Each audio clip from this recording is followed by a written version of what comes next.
going over the astrological energy forecast for June 5th to the 11th.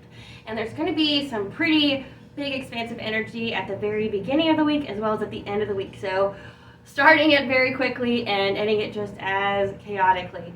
So on the 5th, the moon will be in Capricorn, as well as Venus will be in Leo, as well as in opposition to Pluto. So what does that mean? It means we're going to have intuitive focus on areas to lead, as our mindset will be leaning more towards the practical side, as well as we will be more grounded to make better decisions. We may have some deep introspective thoughts on if this transformation that we've been going through with the Pluto retrograde energies, if there's been enough joy created in it, and looking for areas to possibly change, to bring more joy. On June 7th, the moon will be in Aquarius. So this is going to be an intuitive focus on areas that we can change our lives in order to bring more freedom to our lives. What can we do to make ourselves happier? Like, so that joy that we're thinking about on June 5th. Okay, and this is going to be a day to be daring and courageous because, a breakthrough is coming on the horizon that we need to get prepared for. On June 9th, the moon will be in Pisces, Mercury sextile Neptune. This is going to be a day of news that create these creative ideas and juices flowing, and that we are going to be able to share these ideas with others.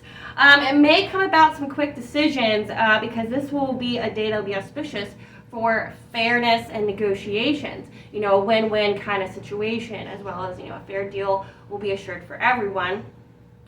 Pluto leaves retrograde in Aquarius and will position back to Capricorn, and Mercury will be trining Pluto, and Moon will be in Aries, and Venus squares Jupiter. Like I said, very big day cosmically. So we're going to be leaving something behind that we started to analyze and progress on with this Pluto retrograde energies, because we're at the very end of it now, towards the end of this week, and we're going to be leaving something behind. Okay, but we're still going to have the remnants of those energies to further along. Okay, and it's going to give us the intuitive focus to action on these items, okay? And we're going to have these creations that we've created during Pluto retrograde as well, and we're going to be able to communicate and share these with others. Something to note, because of the Venus and Jupiter energies, there's going to be an overindulgence of some kind in our relationships, or even the relationship with self. So say if you overeat, you binge, you have some addictions that you're dealing with, like drinking, smoking, whatever, there's going to be an overindulgence, and we're being asked to ensure that we are upholding our boundaries and maintaining those healthy boundaries, especially in areas that revolve around our time and our energy. Wait until you have enough in your cup before you share with others, because you can't give from an empty cup. Okay? All right, guys. Well, follow me on my YouTube channel, Aspire to the Self 7754. I'll be doing the astrological energy forecast and how it coincides with the chakra of the week. And this week it's going to be the heart chakra, because I'm in the green here. The chakra that will be most impacted by the energies of this week is the heart chakra. The heart chakra is the center of relationships, love, and compassion. The heart chakra the heart itself has an electromagnetic field that is 5,000 times greater than that of the brain. It connects us to the astral plane as well as the dream world, which is how, dreams of where we need to go and what our soul, where our soul wants us to go. Communicates physical and emotional needs through physical sensations like heart pain, or emotional times like think heartbreak. When you go through heartbreak, you actually feel that. It's a source of healing energy that's facilitated by physical touch, think like hugging, hand holding, rubbing. It works with high frequency energies as it's a healing from a divine source, and receives messages from aspects of self and guides us through dreams, out of body experiences, like through journaling. If there's a malfunction or dysfunction in this chakra, it can cause about physiological manifestations such as heart disease, sleep, asthma. I know a lot of people are going through some allergies and stuff right now.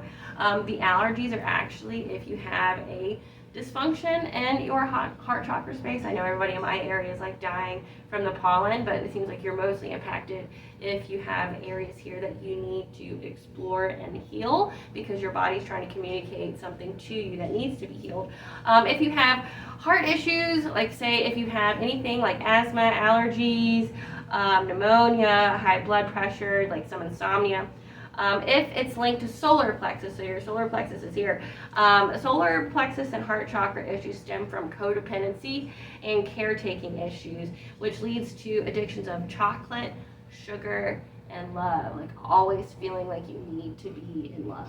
As well as I implore you to check out my book, The Princess and Her Inner Voice, and it's a story about a child who follows her intuition because she cannot get to her prince unless she masters independence, self-reliance, and knowing her self-worth and self-love before she could ever be complete by another person. Okay, and it also teaches how to overcome resiliency. So it's a modern fairy tale, you know, with themes like single parenthood, and that's not the end of the world.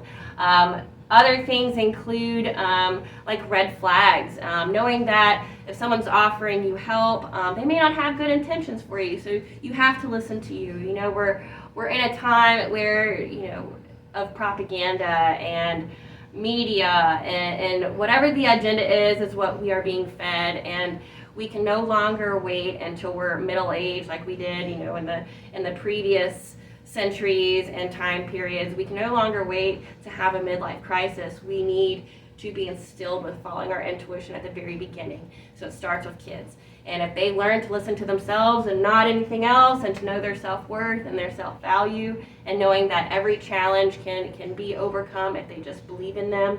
And you know, abuse and all that wasn't something really talked about in my childhood, so it's really great to put it in their minds that it could be out there, but in a way that's acceptable to a kid to understand without traumatizing them.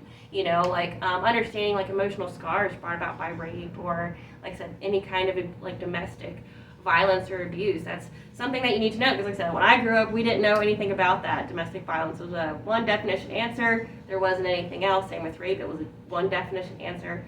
But it's good to give kids these kind of red flags, and so that way they know and they can register the red flag before it happens to them. Okay? All right, guys. Well, this is Belair. This is Brought to the Self. Catch you later.